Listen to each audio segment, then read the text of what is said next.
Howdy, howdy. So, did you buy a Quest 2 and get a generic case like me and have a problem that pretty much almost every time you put your Quest 2 in your generic case, it turns the Quest 2 back on? Well, that can be very, very problematic, as I'm sure you know. And I came up with a stupid little hack in order to take care of that problem for myself. And let me show you what I used before I show you what I did.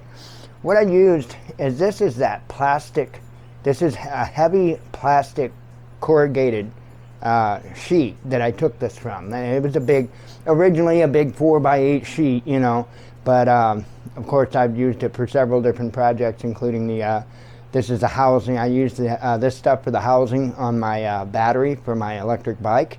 That's what I made the battery housing out of. So anyway, it's pretty stout stuff, pretty firm stuff. I do recommend using the big thick stuff, and you'll see why. Anyway, I'm going to show you what I did. I just kind of made a crude little thing in order to stop it from being able to push any buttons when it's in the case. So let me go ahead and unzip my case here and open it up. And right away you'll probably notice something right there, and that is what I made.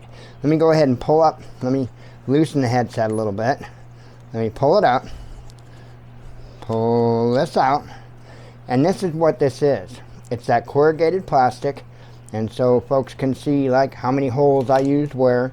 There are 4 that I left complete at the bottom, and then I had 3 more of the squares up top, which of course the centers of those 2 squares are cut out, and I did leave that one up top there. So 4 complete squares on the bottom, and then I cut those 2 middle ones out, and then I did leave that one there. And what I do is I just simply take it, I put it up there like that, get it up kind of close to the button. You see the button right there, and see it will start. Oh, I might have just turned it on.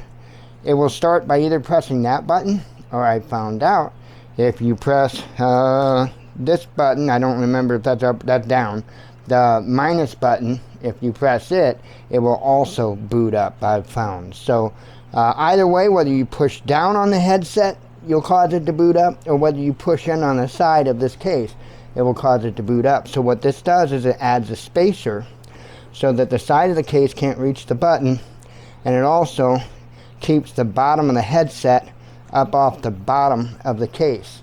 So now I no longer have an issue, no matter what, with that thing booting up. I've got a couple 4 packs of AA batteries up there that I have to get that closed back up. My battery's in place there. Something's not right. Get my batteries back up.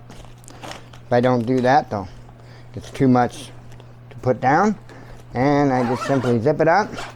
And I can sit here and push on the top of the case, push on the side of the case, and put the microphone there.